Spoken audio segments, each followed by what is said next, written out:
Hi folks, and welcome to your immediate post-match reaction after Rangers 2-1 Premiership victory over St Mirren at Ibrox today. Joined today by Scott as always, and this is brought to you by Forest Precision Engineering. Scott, that wasn't a very good watch, was it? No, it wasn't. It was pretty brutal, to be honest, Craig. But overall, job done. And obviously, I will say this as well: St Mirren, they're not a bad side. They made it difficult for Rangers, but as we all know, 3 points, and that's what matters. Yeah, it is. It's another concern though, I think, with the level of performance that we're seeing. It doesn't seem to be changing, and it is seeming as if this is this team's level. You know, we did turn it on Thursday. It was a good performance in Europe, but it was, I don't know, there was a bit of an inevitability, I thought, about that today in terms of the performance. It's like you just knew it was going to be a turd. I mean, games against St Mirren aren't great at the best of times, but aye, it wasn't very good. No, it wasn't. Of course, like Clement did say, that obviously there was a reason why you rotate the squad quite a bit, because obviously the schedule, it's a busy one that we've got, and I think that's the same for a lot of football clubs nowadays. It's just non-stop, it's hectic. So obviously with the changes that he made, I think we did expect that Rangers would not be firing in all cylinders. But I will say though, the first half wasn't an easy watch. Obviously the boy up front for St Mirren, Olasanya, he had an absolute field day with Proper, and he was tremendous. Olasanya, he just bullied that Rangers defence. And I will say as well, Balogun, I thought he played well, but I could tell he was getting frustrated with Proper.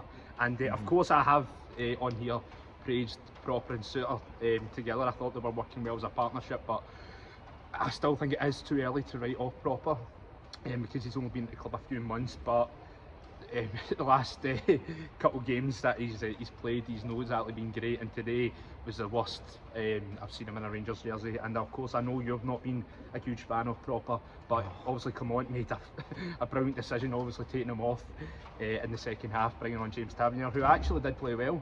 Tavernier, and I think you said that off air as well, that Tavernier played well when he came on, but of course he had to take off Proper, because Proper was just he was just a bomb scare all day long. And see, every ball that St Mirren played through, it was like Proper was not getting the end of any of them. It was just far too easy for them. I know. You think it's too. I'll write him off already. I'll do it since you're not going to do it. Let us say me, I've got patience, believe it or not. Yeah, I don't. I think he's terrible. I genuinely think he's terrible. Don't know what that was. I know. Don't know what that was. Somebody getting a fright at Rangers scoring or something. I don't know. But nah, it wasn't great at all. Proper. It's really frustrating because on paper we were really excited to sign him. I thought on paper it did look like a good signing. I kind of thought we were going to get maybe a Hollander type player there, but he's just not done it. I mean, what do you think? Do you think it's maybe the league? Do you think it's maybe because I mean he's came from 20, right? Obviously decent side, third in the Dutch league last year. He was a captain. Do you think it's maybe just because the Dutch league isn't as physical as the Scottish league, and he's basically just going to get shown up against more physical players like Olasanya? Yeah, perhaps. Yeah, that's a good point. But also as well, I do feel like he needs some time to settle in, because we've seen this with a lot of players that have came to the Old Firm, where obviously they've done well in their respective leagues, but once they come to Scotland, play for Rangers, Celtic, it's a whole different kettle of fish. And yeah, and obviously the demands and the pressure of playing for one Old Firm, it's a lot, either sink or swim. But I will say this as well, Craig, seeing that first half, see our passing, it was abysmal. I think it's probably the worst I've seen it all season. It was like Rangers could not string one pass together. I would love to see the pass accuracy from that first half. It was tragic. It was tragic, honestly. But obviously second half was a lot better. And obviously when Dessers came on for Iggerman, there was a few groans around the stadium, because obviously Dessers didn't cover himself in glory with his performance on Thursday. And obviously at the time when he got subbed off, everyone was thinking like he was throwing his toys out the pram, but that wasn't the case. That was because obviously he got fouled and he hurt his eye, and he apologised to come on after, just the way he reacted. But when Dessers came on second half, played well, also set up Cherny for the winner. And it's just classic Dessers, isn't it? It's like one game you'll get him where he's brilliant, next one you'll just have an absolute shocker. He's hands down the most frustrating player I've ever seen play at Ibrox, without a shadow of a doubt. Honestly, yeah, but that's the thing with Dessers though. Like, see as the season goes on, like if I'm being honest about it, will Rangers be able to achieve anything with him leading the line? Probably not. Probably not. But then it's like, you look at what the alternatives are. Danilo, he's never fit. Egerman, I do like Hamza. I think he's a decent enough player, but you know, it's like his 2 starts that he's made for Rangers, he's not showed up in any of the games. And to be fair to him, he did get booked early on today, and I think that maybe hampered the rest of his performance because he's probably, you know, maybe not going into anything as hard like challenges and stuff like that. He's maybe not putting himself about as much as he normally would because he's walking that tightrope. But to be fair, 2 starts that he's made, he's not been great really in either of them. But you know, I think maybe at the moment he's probably a better impact player, which is fine. I mean, you seen that Thursday night with his tremendous goal, yeah. Aye. You know, so we'll see what happens to him, but we need Danilo back so that we can actually figure out if he's a good player or not, because we've just not seen enough of Danilo to actually make a judgment call on him yet. So sooner we can get him back, the better, and hopefully that's no too far away. He's playing a couple of games for the B team and stuff, so hopefully we can get him back. But no, to be fair, I thought he done well when he came on. Great setup for the goal. Cherney, was doing well to be quite fair to him, Cherney. I've been critical of him, but since that St Johnstone game anyway, 2 goals there, 2 goals midweek, another one today. He's hitting form at the right time. Yeah, and that's the thing with like Cherney, he looks like the only player, especially in the final third, where he actually can take something from nothing. Like he can actually make something from absolutely nothing and actually score a goal or get an assist. And he see with Cherney, he's just like when he gets a ball, he knows something's going to happen. And I've always been a big fan of Cherney. I'll probably say he has been the signing of the summer. And I will say this as well, Conor Barron, as we all know, he's been really impressive as of late, and I think him and Nico Raskin, especially the last 2 games, have been tremendous together. Like especially in Thursday night, so much energy in that midfield, Craig, and that's something we've been lacking throughout this season. And of course, Diamande he's young, right, but he's not been good this season. Of course, he got a goal today playing that number 10 position, but he's not a number 10, right? But we had no other option but to play him in that position as well. But just on Nico Raskin, though, I think he feels like a new signing for me, Craig. It feels like a new signing. He was tremendous today as well.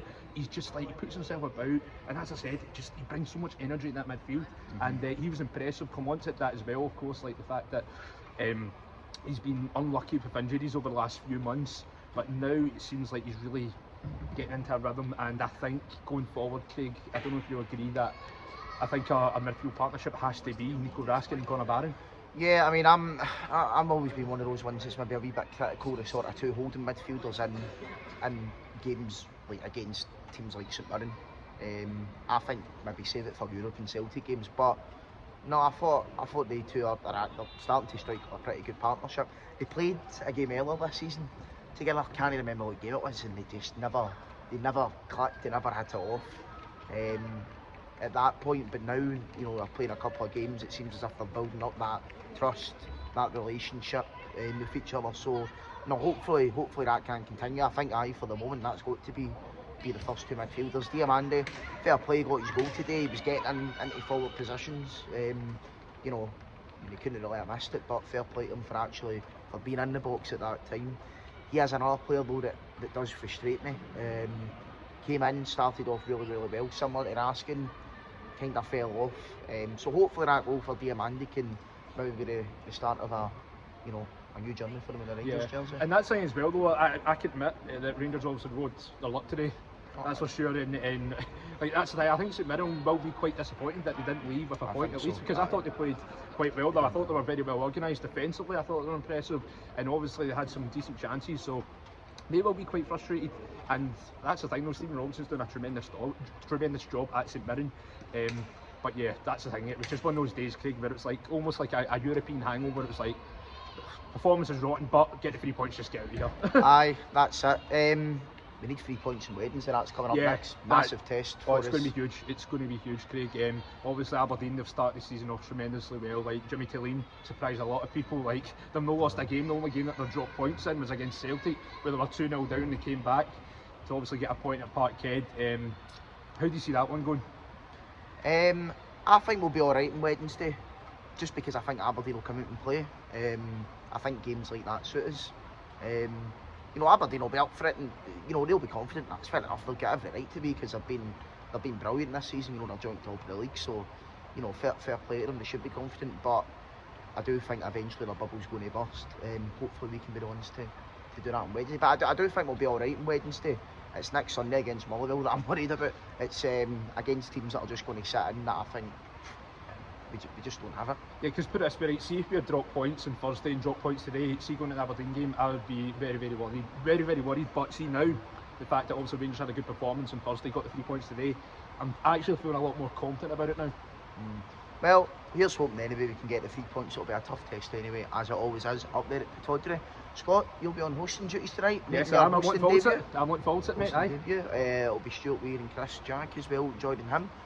So I'm sure you'll be looking forward to that tonight, guys. But thanks for joining me here today, Scott. And we'll see you soon, guys. Bye bye.